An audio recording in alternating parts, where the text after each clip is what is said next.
Well, greetings everyone. Welcome to what is our final substantive class, and this one is on the International Criminal Court.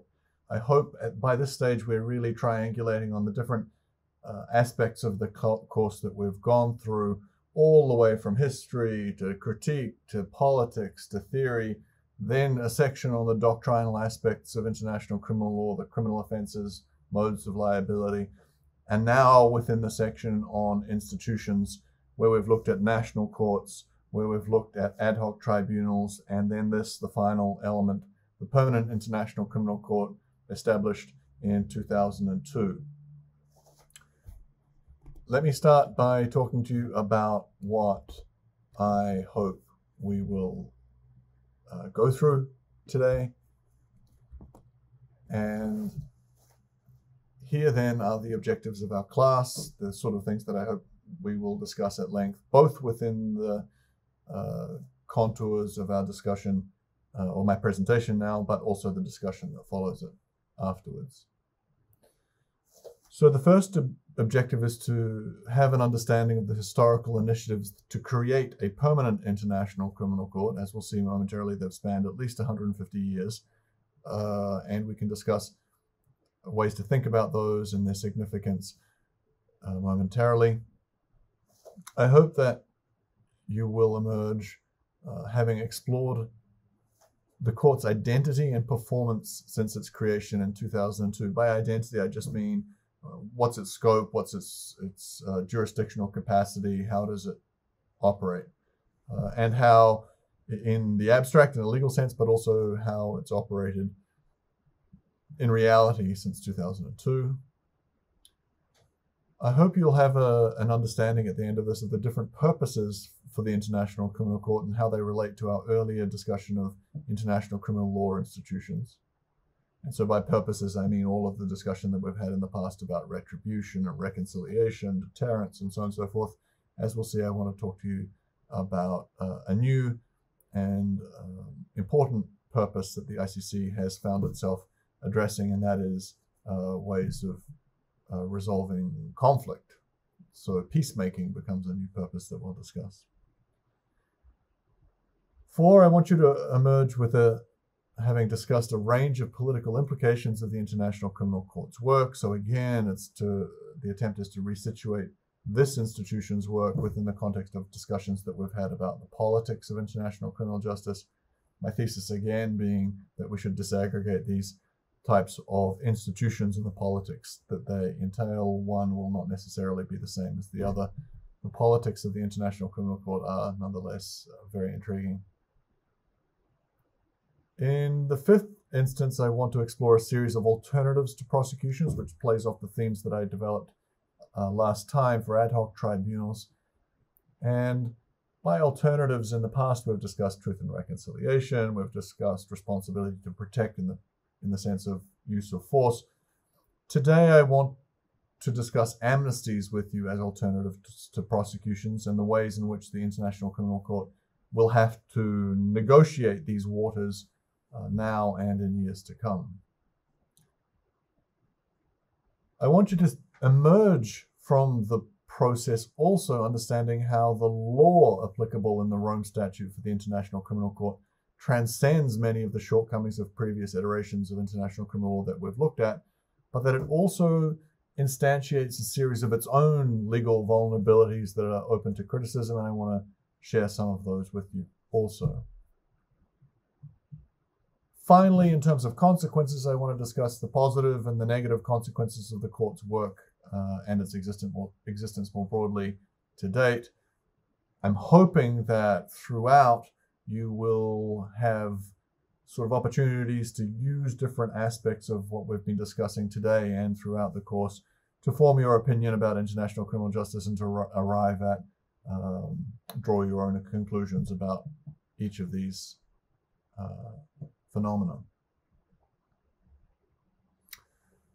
So let's start with a short history of historical attempts to create an international criminal court. The Swiss jurist Gustave Moynier, who was the founder of the International Committee of the Red Cross, wrote a book in 1870 and then again in 1895 insisting that really we need an international criminal court, because how on earth are we going to enforce the laws of war without some neutral arbiter capable of scrutinizing state compliance with norms that they've professed a commitment to? How on earth are we going to disassociate a state's conflict of interest, in the sense that they want to prosecute a war and they don't want to hold their soldiers responsible? How are we going to decouple those two things other than by having an international criminal court that creates some ability to objectively scrutinize compliance of states with standards they've signed on to? So, at least from 1870, there are concerted attempts to create an international criminal court, and these attempts follow wars. Again, they follow in keeping with this thesis that at the end of major wars, we are suddenly presented again with the shortcomings of national justice as a mechanism for guaranteeing accountability for atrocities, and we again fall back on this proposition, well, we need something international which is objective, which isn't sort of either victor's justice or vanquished justice. How are we going to achieve this? So in 1919, again, there's a Commission of Responsibilities established by the Entente Powers, which writes a very interesting report about international crimes during the First World War. And as part of this, the Commission of Responsibilities again calls for a permanent international criminal court capable of adjudicating these allegations. In 1920, there's an advisory committee created by the League of Nations to draft a statute for a permanent court of justice, that is, something akin to the International Court of Justice that hears state-to-state civil claims presently. And this advisory committee proposes giving this court jurisdiction over what it calls crimes against the universal laws of nations. Then again, in the 1951 Genocide Convention that we looked at, there are references to an international penal tribunal in the hope that one will be established. Of course, this is highly speculative and wishful thinking on the part of the drafters of the Genocide Convention, but this is the general ethos, is that, oh, at some future point, the progress of this particular set of ideas will lead inevitably to an international criminal court. These ideas about inevitable progress are deeply criticized by historians, and to some extent, the sort of linear history from 1870 all the way to 1998, when the Rome Statute materializes, is an easy history to tell on the assumption that, well, at each step this was just an inevitability, but along the way different things took place, as we know, especially the rise of the United States as a hegemonic power after the fall of the Berlin Wall, that made this idea current in a way that observes the creation of this institution during our lifetimes. The International Law Commission, the United Nations International Law Commission, did a very substantial amount of work in the post-war period on creating an international criminal court, and it culminates in a Rome conference in 1998 that agrees to a statute, and the court enters into force 4 years later when it has a sufficient number of ratifications in the 1st of July 2002. So that is, I guess, a short narrative about the history. I often tell people what a significant experiment and crazy ambitious experiment creating a permanent international criminal court would be, and that it happens within our lifetime is really something of a political miracle on many levels. And this in contrast with its performance since that moment, which has been less than miraculous, as we'll see momentarily. So I wanted to talk to you about the identity and performance of the institution. And by identity, I really mean its scope, its reach, what it can do for the world, at least formally. And the first question I wanted to pose to you is, in what ways does the International Criminal Court overcome the shortcomings of previous iterations of international criminal law? And here the most obvious is that it's prospective in reach. And because it's prospective in reach, it gets us past these concerns with nullum crimen sine lege, these concerns about retroactive criminal law. It gets us past them because it's promulgating a treaty-based regime for the first time, where states get to opt in or not opt in to a set of criminal offenses that's defined in the statute that we've looked at, which operate in a forward-looking manner, not in a retroactive-looking manner. And this, with exceptions we can discuss in person, ends the discussion, or largely ends the discussion, about retroactive criminal law, because voila, all of the sort of hand-wringing that's gone into this question from World War I, after World War II, at ad hoc tribunals, we will now replace with a system where states have agreed ahead of time, before the crimes were committed. The treaty-based aspect of it is also transcendent of a number of different shortcomings of previous iterations, including World War I, World War II tribunals, and ad hoc tribunals for that matter, where different entities, either victors within the war or the United Nations Security Council, have been imposing institutions on countries that have experienced international crimes. Suddenly you would have an international criminal court that would be permanent, future-looking, and based on consent given by states ahead of time. Also, in different parts of our classes together, we've discussed definitions and some of the very broad definitions of international crimes that the ad hoc tribunals were compelled to interpret.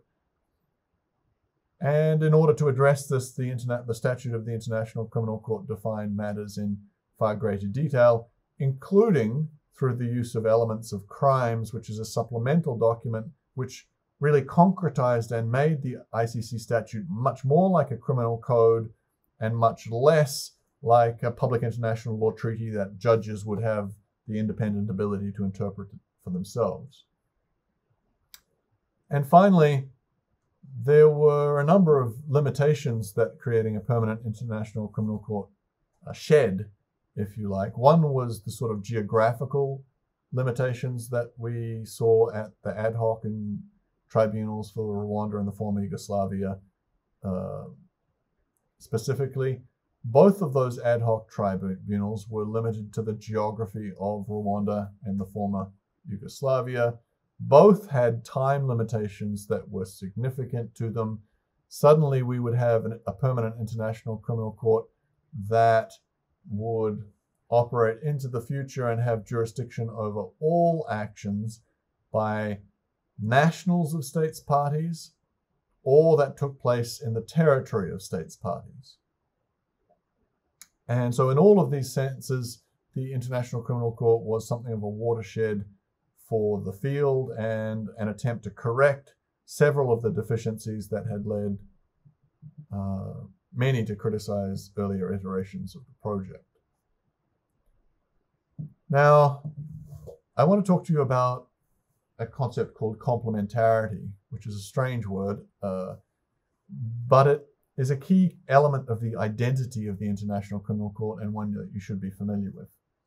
Now, when there were discussions about what the identity of the International Criminal Court would be or what its reach or scope would be, many people were of the opinion, some of them playing leadership roles within the field at the time, many people believed that the court should have universal jurisdiction and it should empower a prosecutor. Listen, if we have universal jurisdiction for international crimes already, you should give the International Criminal Court universal jurisdiction also. And you should just say, well, listen, we've all agreed in customary international law that genocide, crimes against humanity, war crimes, and aggression are international crimes. They're extremely grave. And if you're going to have an institution like an International Criminal Court, why would you give it a degree of jurisdiction which is less than the jurisdiction national courts already enjoy?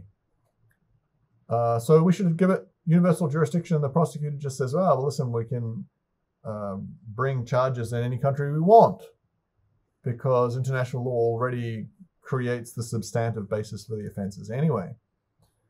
This ultimately did not prevail, and we had a two-tiered system, first that defined jurisdiction, and then that defined a concept called admissibility. And the jurisdiction I mentioned earlier is based on state consent to be party to the treaty, and then on this idea of nationality of the perpetrators or territory upon which the crimes were committed.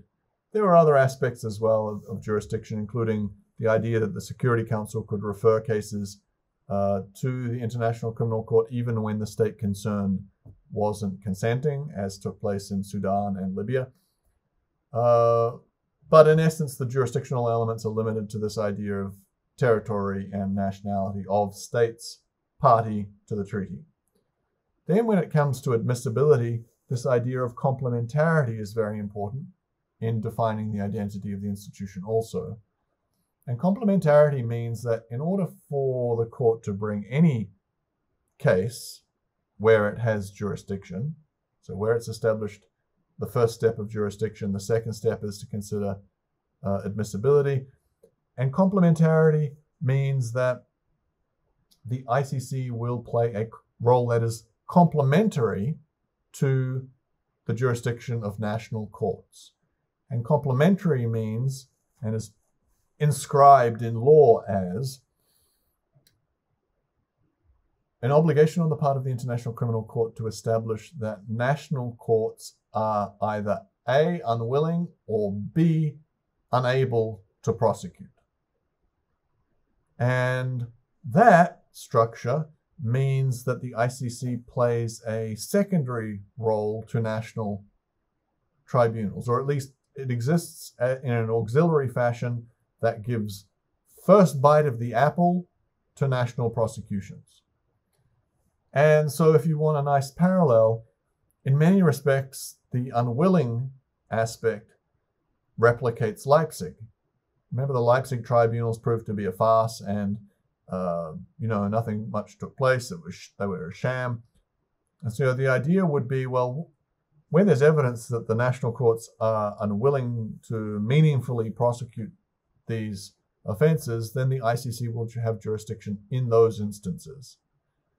The unable is like, listen, for various reasons at the end of the war, there are no judges available, there is no adequate infrastructure, prison facilities are inadequate.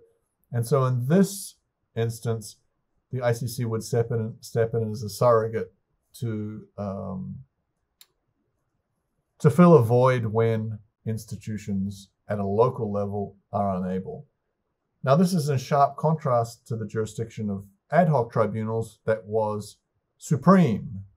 If a national court in Rwanda or the former Yugoslavia was willing and able to bring a case, the ad hoc tribunals could, with the power of the Security Council, issue orders saying, actually, we're going to take that case, thanks so much. So the ICC is not constructed in a way that's hierarchically superior to national trials. On the contrary, there is an important degree of deference to national trials as the point of departure for international criminal justice under the Rome Statute. So this next question is about membership, which is sort of a strange phenomenon in a way, that you would, if these crimes are so serious and they violate jus cogens norms and they give rise to universal jurisdiction, then why is it you're dependent on the consent of the states that are carrying out the offenses in order to have jurisdiction? You see the odd dilemma. Nonetheless, there are two ways of thinking about the current degree of participation in the Rome Statute. One's sort of a glass half full, the other is a glass half empty. The glass half full version is like, well, it's 123 states of 195. It's a clear majority. It's most of the world states. And that, although it doesn't create a sort of a universal form of criminal enforcement, it creates a model where much of the world's territory is covered by the ICC's jurisdiction. And what's What's interesting, however, is the glass half empty, that, but, the majority of the world's population is not, because a whole set of very powerful nations have not participated in the ICC statute, including China, the USA, Russia, India, Pakistan. So what an interesting, I sometimes have to pause on this because I think it's very interesting, because a lot of the critique, and we'll come to it later in this lecture, a lot of the critique is that, the International Criminal Court operates to the detriment of third world countries. And so what's fascinating is that third world countries are nonetheless signing this when powerful nations are not. So I guess that cuts both ways, that the fact that powerful nations are not signing it is because they view it as undermining their power. But nonetheless, there are important ideas about consent of states and whether consent is meaningful and what that says about the project at the International Criminal Court. We can discuss these more momentarily.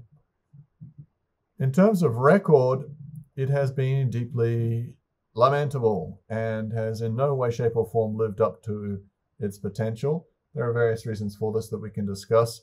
But overall, there have been 37 arrest warrants that are made public. There are likely several others that are not public. And only 3 convictions since 2002. So it's almost 2 decades worth. I don't have the budget, the annual budget, immediately before me, but it's in the vicinity of about $160, $170 million, which personally I think is peanuts given the scale of the phenomenon. But nonetheless, extrapolated across the almost 2 decades the court's been in existence, it's a substantial amount of money that leads a number of people to say, 6 acquittals and 3 convictions is plus 2 effectively forced withdrawal charges withdrawn. That really isn't the record that is in any way commensurate with the amount of money or resources or enthusiasm with which we have showered the International Criminal Court over, the last 30 or more years. And so it's fair to say that the institution is an institution in crisis. That crisis is in particular a crisis about identity and what its function should be doing. To come back to Schwarzenberg's core problem, we've overcome so many of the different hurdles, and here is the final iteration and manifestation of what we were looking at. But it exists within a radically unequal political space that is itself in crisis presently, and so that the International Criminal Court is in no way up to our lofty aspirations for what it might do should come as no surprise to us. A number of people were saying this all the while.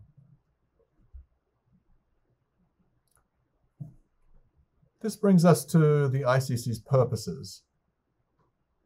And instead of going through all of the different other purposes we discussed for international criminal justice in previous lectures, including retribution, deterrence, and so on and so forth, incapacitation is another we discussed. Instead of going through all of those, which of course are also highly relevant and equally applicable at the International Criminal Court, I wanted to draw on 2 and discuss 2 with you that are formally announced in the preamble to the ICC statute. I want to remind you, though, before we get into this, that all of these different purposes are germane, all of them are relevant, all of them are things that the institution should and could pursue potentially. They may not all be simultaneously possible, and choices need to be made about which to prioritize in which circumstances. One of the features that I hope you take away from this course is that international courts and tribunals have never announced which of these they prioritize. Although there have been important policy documents emerge from the International Criminal Court in recent years about case selection and prioritization along those lines, there hasn't ever necessarily been anything binding the International Criminal Court or any other institution to pursue one of these objectives over the other.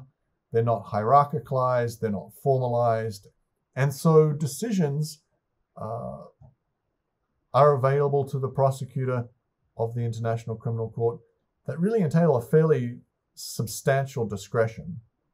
We'll come back and discuss that more momentarily. But here are the two aspects, purposes for the International Criminal Court that are announced in the statute itself. I'll put them both up and we'll go through them one by one. First, mindful that during the century, millions of children, women, and men have been victims of unimaginable atrocities that deeply shock the conscience of humanity. Now, I suggest to you that this particular phrase is an appeal to moral outrage. Remember how I talked at the beginning and throughout about these two pillars? One is intense emotion born of moral outrage at these sorts of atrocities. The other is political instrumentalization of those emotions to serve particular power-based interests. So we have morality and politics and a sort of a tension between them. Here I put to you that the court is appealing to these ideas of unimaginable atrocities that deeply shock the human conscience, and you can replicate what they're talking about, if you like, by rereading the first 4 pages of the medical case. You can read anything about what took place in Kravica warehouse in Srebrenica. You can read about some of the crimes that Toma Lubanga was involved in the Congo. You can engage in any way, shape, or form with these and replicate with these cases and replicate the experience that they're referring to here of unimaginable atrocities that deeply shock the human conscience. And having worked in the field, especially in Rwanda, but also in the former Yugoslavia, I can attest to you that the shock is very significant. Nonetheless, there's a very interesting and important body of critical literature which says, oh, this idea of shocking the conscience of humanity is a whitewash over the political instrumentalization of these trials. It assumes a common degree of morality in the world, which is not the case. There's far more diversity in the world than that suggests. It overlooks the ways in which this type of lofty language covers over the fact that this has always been unequally enforced and always will within a structure of global order like the one we have. And so this shock the conscience of humanity, well, and also the shock to the conscience of humanity can't be all that intense if we let these atrocities continue going without any real political engagement on our part throughout the world. Where to start? I mean, Rwanda is the spectacular illustration, but Syria and Myanmar and the Congo, and the list goes on and on. So there's an important degree of skepticism about this language, shock the conscience of humanity. But my own sense is it's referencing, again, the sorts of experiences, the visceral experiences we have as we engage with crimes that defy imagination. This brings us to the second of the purposes announced in the ICC statute that I also think is important for your understanding. And that is the idea of impunity. The ICC is determined to put an end to impunity for the perpetrators of these crimes and thus to contribute to the prevention of such crimes. And again, I want to offer you two sides to thinking about impunity. The first side is to think about impunity in moral terms and to think of impunity as, well, people getting away with it. Well, people getting away with what? You say, oh, people getting away with unspeakable atrocities. And if you think back to the video from Marathon Man of a Nazi walking through the streets of New York and being identified, and an unrepentant and a committed, violent Nazi many decades after the war, there's something morally and ethically upsetting about letting him get away with it, right? that doesn't seem like the world that we want to live in. You don't get to do that and just like swim off the beach in Brazil in the lap of luxury for the rest of your days like Mengele. That seems disgusting. And that, the period after the Second World War, all the way until the ad hoc tribunals, was characterized, and before that too, in large extent, was characterized by the total absence of accountability, led people to prioritize this idea of addressing impunity. This wild idea that if you kill one person, you go to jail for the rest of your life, but if you kill 10,000, you're invited to peace talks in Geneva. No one is being held accountable for this. These crimes are ubiquitous. And it's interesting to think about impunity in a psychological sense. How do you move on when you are nurturing this concept of grave injustice that they got away with? And so that's, I guess, some sort of justification for making ending impunity a priority for institutions like this. Conversely, there's again a very interesting literature that's criticizing the overuse of impunity as just a means of glossing over all of the unequal treatment, a means of justifying just the most ridiculously unfair patterns of enforcement of international criminal law that focus on marginalized states, that focus uniquely on Africans, that focus on instances where superpowers escape responsibility entirely, but the weak are forced to endure what they must. All of these sorts of arguments are interesting, and in a way they sort of replicate this contest between moral outrage and political instrumentalization that I have suggested sort of characterize the field.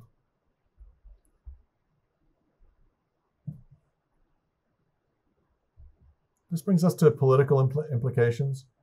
And as you can anticipate, the political implications reflect this dynamic that I'm describing to you about political instrumentalization in a world that wasn't really built for the insertion of a criminal law concept within a minimalist public international law order, which is mostly focused on peace and security and making sure we don't destroy ourselves rather than any thick concept of justice.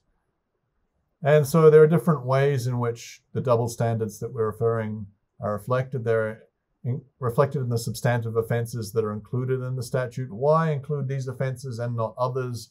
Why is aggression the subject of an additional protocol many years later when arguably aggression is the supreme crime?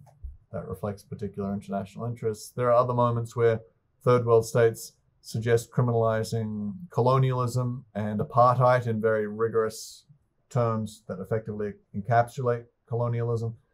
And these suggestions are quickly defeated by powerful states in the negotiating process.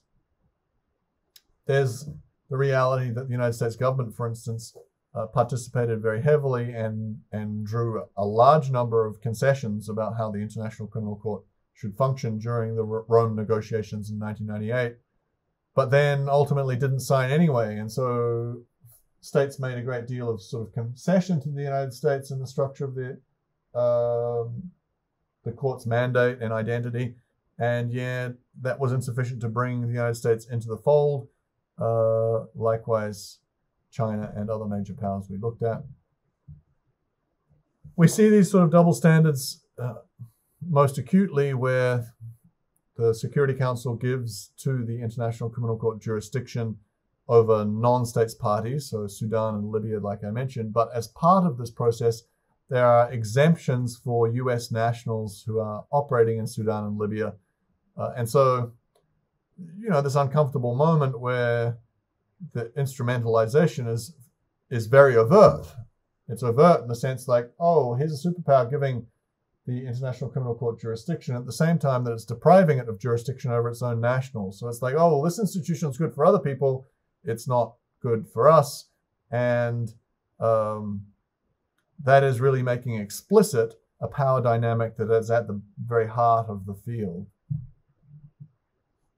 Most recently, the Trump administration has made criminal assisting the International Criminal Court, such as the resistance in the United States to the International Criminal Court asserting jurisdiction over alleged acts of torture by the CIA in Afghanistan. And this can take place because Afghanistan is a state party.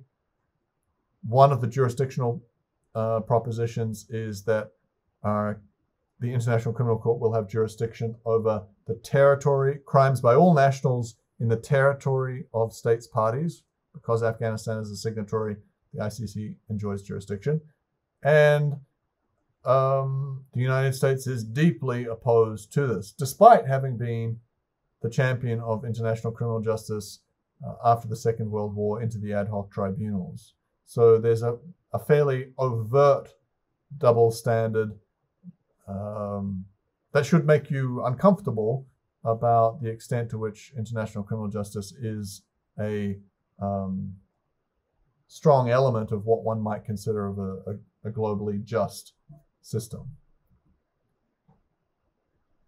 I also wanted to talk to you about the cooperation dilemmas that we saw in ad hoc tribunals. So you remember how I talked about the Rwandan Patriotic Front, the Tutsi liberators in the Rwandan genocide, and how they too were responsible for substantial crimes against humanity, although nowhere near as substantial as the Rwandan genocide, and how effectively governments could hold prosecutors at bay, hold prosecutors away from those sorts of atrocities by just threatening not to provide evidence, not to give access, not to support and protect investigators, and not to arrest people. And what we'll see is that those sorts of concerns play out in different ways for the International Criminal Court too. In a war where there is the government against a rebel group, the government will be all well and good with the International Criminal Court prosecuting rebel leaders, but when it comes to prosecuting members of the government, suddenly stonewalling. And so it becomes a concern that the International Criminal Court is entrenching authoritarian regimes, because it really has access to these institutions and is able to bring cases where the cases involve enemies of authoritarian regimes. But when it involves addressing those authoritarian regimes directly, the cases become far more difficult and cooperation dries up. So again, some of these difficulties are structural, and I can talk about ways I see out or around them, but these are the sorts of dilemmas the International Criminal Court must find answers to and has not done so up until this point. Then the broader question in all of this is, well, what counter-hegemonic potential does the International Criminal Court have in the end? It's currently in the process of thinking about cases against Israel for the settlements in Palestine, against the United States for torture in Afghanistan, and for Russia for crimes committed allegedly in Georgia in 2008. But then the question is, well, is this a mechanism? Is this an attempt to sort of swim upstream against power? And if so, well, how will power respond to that? No entity exists in a political vacuum. There's no entity that's insulated from global power. So how does this come about? How does this play out for the International Criminal Court? In the end, how much counter-hegemonic potential does it have? How universal, in the end, are these norms and the enforcement mechanisms that we've generated to enforce them?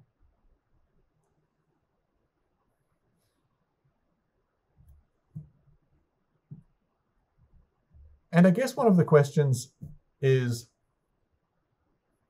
how crucial is it that the ICC resolves those sorts of questions, because there are different purposes that one might ascribe to the International Criminal Court that some people might think allow them to bypass all of those deeply problematic political concerns. One of them would be try and develop a court that's better than nothing, and if you catch a few perpetrators of like systematic torture, it's still worth it even if you can't catch all of them. And maybe what you can do is you can play some role in at least helping certain victims of international crimes and playing a proactive role in certain contexts. And if that means that the institution isn't perfect but still performing something that's useful, then all the better. And so one of the examples on that score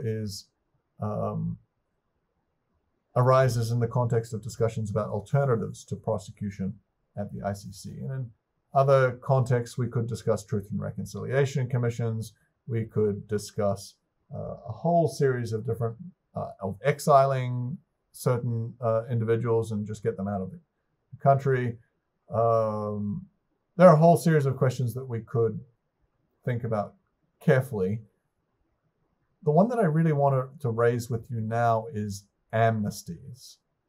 Amnesties are really very interesting for a range of reasons, but they're now especially germane at the International Criminal Court because this institution has prospective jurisdiction and therefore has jurisdiction in conflicts as they take place, in ongoing wars.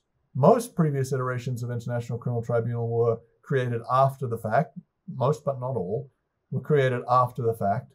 And because they were after the fact, they didn't really have a role in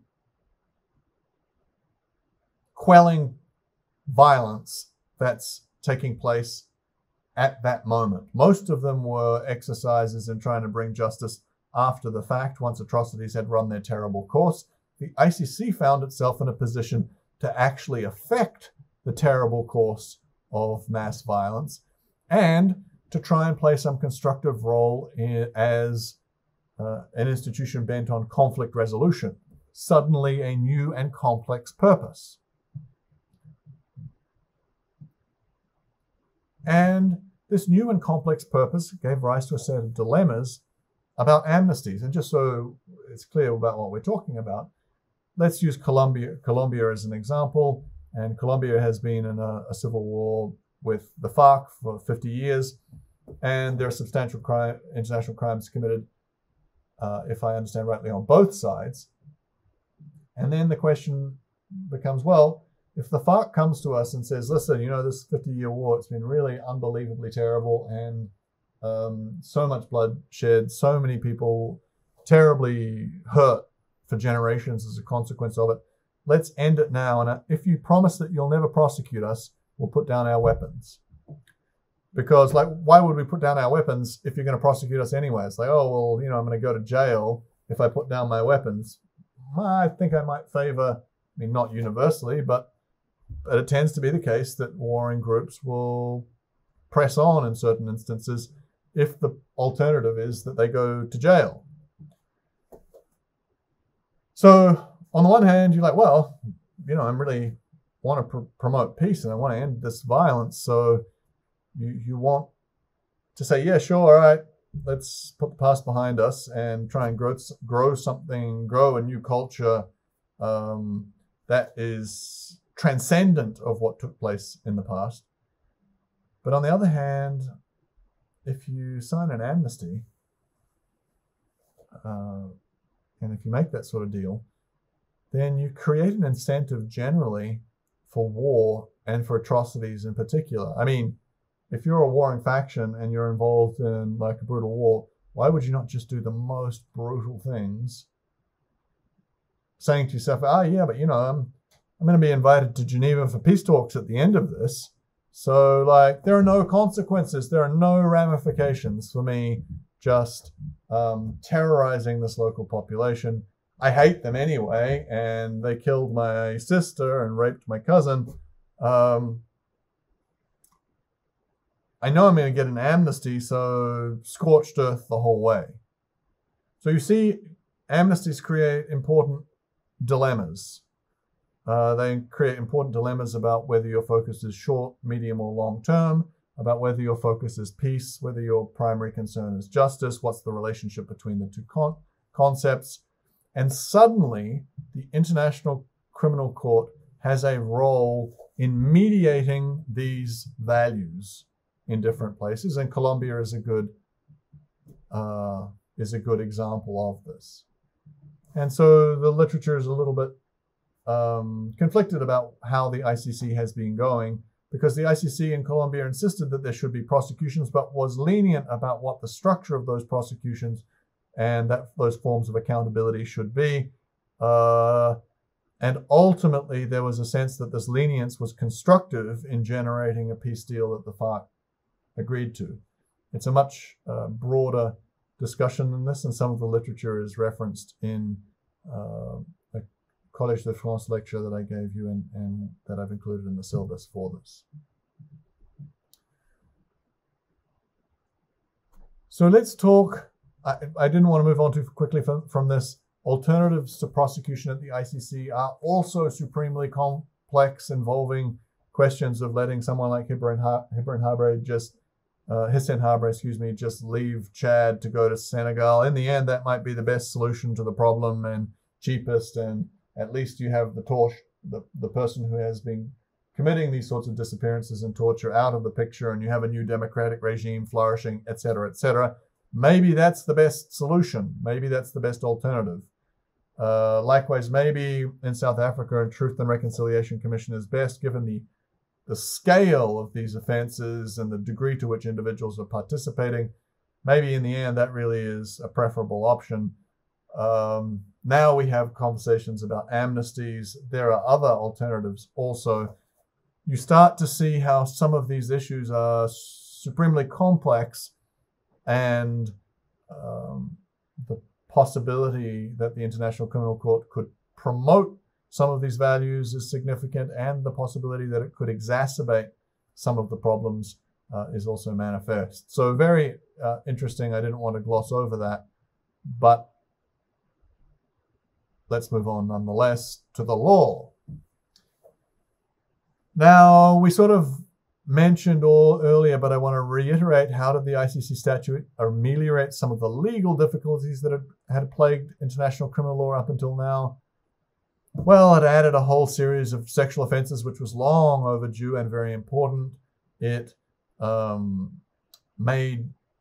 gave far greater clarity to the scope of the offense by including elements of crimes, which made the Rome Statute look far more like a criminal code than any other previous iteration.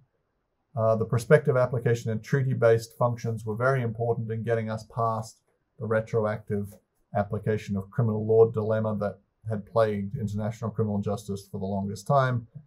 It still has some salience, especially in Security Council referral cases, but let me bracket that and we can discuss later if you like. So again, I've sort of answered the question about the law in the ICC statute in terms of substantive content, jurisdictional reach, and operational capacity. What I mean is, like, well, let's just reimagine the International Criminal Court. I mean, why not give it universal jurisdiction? Bizarre, conceptually at least, that the court would have less jurisdictional capacity than national courts over international crimes. That's weird. Substantive content, well, why is it that, like, aggression is an afterthought that gets added by amendment? I mean, if there is something compelling, though, to the argument that all sorts of evil flow from aggression, especially crimes especially massive loss of life on the part of soldiers, and also huge numbers of civilians affected by collateral damage, which is uncovered by other elements of international criminal law. Surely, if you are going to operate in a sort of a completely apolitical, idealistic realm, something like aggression should be included, as should a whole series of other things, arguably drug trafficking, arguably sex trafficking. A whole series of different things could have fit within the ICC statute, which did not go in, which invites reflection on the identity of what is prosecuted relative to what is not. And here it's an interesting moment to circle back to Gary Simpson's compelling critical lecture about the distinction that international criminal law makes, the arbitrary distinction it makes between violence by hand and violence by political economy. And so here, what I think is important to emphasize at the very end and the culmination of our thinking about international criminal court is the relationship between international criminal law and poverty. And if you take seriously the idea, I believe it's Gandhi's, that there's no violence worse than poverty, then international criminal law's failure to think seriously about having some distributive effect on justice, i.e., some focus on generating economic equality in the world, is really a major failure. If you look at the statistics on inequality, they produce equally shocking reading about 2.3 billion people who don't have access to toilets, 1 billion people who are illiterate, 1 in 8 women die in Sierra Leone from childbirth because of absence of healthcare, and only because of absence of healthcare. I mean, these sorts of statistics, they're deeply shocking, and future generations will look upon them as, equally outrageous, perhaps more so. And so I think it's important to think about that. You remember the video I showed you of the Colosseum in Nuremberg, which is now a monument to shame, and I showed you a video of going out into the middle of it and looking around. It's important to think that the Nuremberg trials and international criminal law is also about creating a monument that helps us remember something. It's a reminder, and it's about generating a particular kind of memory in society. And so the question becomes, what does international criminal law invite us to remember? And in that process, what does it invite us to forget? And maybe the fact that so few people engage with the realities of global poverty, so few people are familiar with the extent of the statistics that make for spectacularly upsetting reading. Maybe international criminal law plays some role in clouding our appreciation of that, precisely because it makes these arbitrary distinctions between violence by hand and violence by political economy.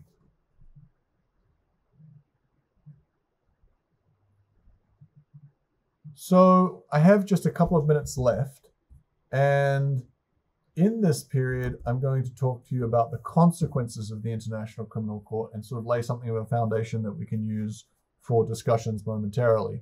And necessarily here, I'm going to move in a relatively quick fashion across a very, very broad set of ideas, which really aren't exhaustive in any way, shape, or form of the sorts of ideas there are about what the ICC is doing in the world. But I wanted to put at least some on the table to whet your appetite for a discussion that we'll have momentarily.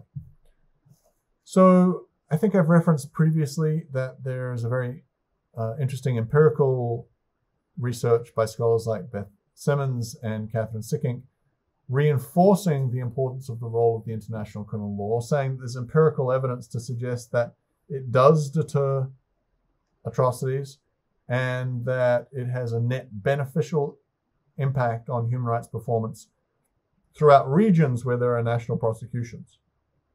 And so, again, one might say, well, in which case it's worth suffering the political instrumentalization of the field if this is good.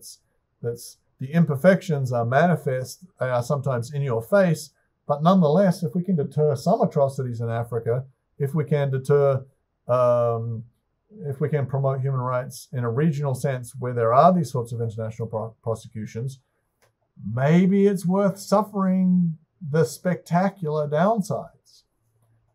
Other people are much more focused on the political instrumentalization and the ways this creates really a terrible image and undermines international criminal justice claim to occupy a space in a theory of global justice. And I wanted to invite you to think, and this again is largely based on experience. I wanted to invite you to think about how the ICC risks appearing like a Martian imposition in a that's totally disconnected from local political realities. And so I've had these experiences in Congo, but we can extrapolate from them elsewhere if you like. You know how locally, right, in Australia, in Canada, in New Zealand, in Britain, wherever you live, you know how locally it takes quite a bit of effort to stay on top of political dynamics and to sort of form astute political visions of, you know, who's doing what, where, what sort of cultural sensitivities are. That takes some effort and some energy, and it's sort of a daily project. To think that you can just waltz into somebody else's political environment and start playing a proactive role in soothing several generations worth of trauma risks spectacular hubris. And so from my own experience in the Congo, people would talk to me as if they thought the International Criminal Court that was prosecuting individuals, they thought it was just Martian. It was so disconnected. For instance, I referenced a detainee called Thomas Lubanga, and Lubanga was indicted for one count of use of child soldiers, and a number of the Congolese said, oh, but that's like indicting Hitler for tax evasion. It may well be true that he's responsible for the crime, but this person killed and raped and terrorized an entire region, you know, a very substantial geography. And to sort of now waltz in here and like come up with something which is deeply unrepresentative of how he is perceived here, it's just a bizarre communication that people don't know how to perceive. And then the process took so long. People would say to me, you know, someone would joke to me that the perception in among sort of civil society was le procureur est fatigué, which means that the prosecutor, I think he's really tired, he's really exhausted. It was then a he, can't get going, he's just exhausted. We don't understand why this is taking forever and why this is so imperfect. So one of the dangers is that not only does it seem Martian, that it's actually counterproductive. And there are various ways this plays out. The broader and most intense criticism is, well, in the end, isn't the ICC racist? I mean, all of the detainees are African.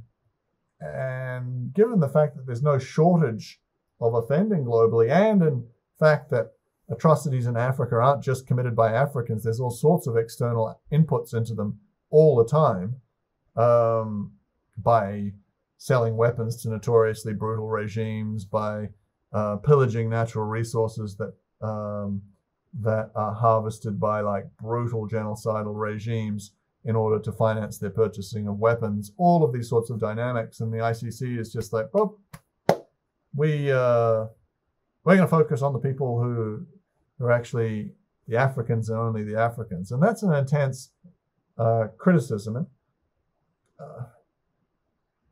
you know, it's hard to overlook the spectacle, for instance, of the International Criminal Court indicting the president of Sudan and also the vice president of the Congo for various international crimes, including pillage.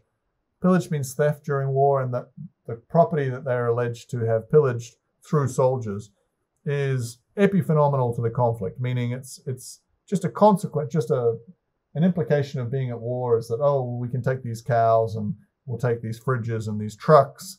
And so the International Criminal Court indicts these two political leaders for these offenses and does nothing about the foreign business people who are pillaging natural resources. That is a core driver of the wars in both contexts.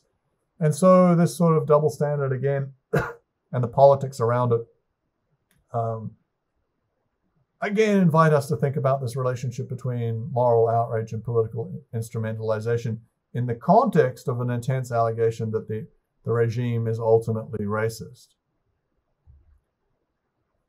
And so what I wanted to finish with you is a question, and to use as sort of an entree into our discussion now, is where does all of this leave us in the grand scheme of thinking about international criminal justice if we start with this idea of intense moral outrage and the idea that, oh, well, you know, Pinochet is disappearing people and throwing them out of planes. Oh, that's so transgressive that we just have to suffer the political instrumentalization because he shouldn't get away with it. Versus, listen, this is so intensely politically instrumentalized, you've lost your ability to claim any relationship with justice or any concept of justice.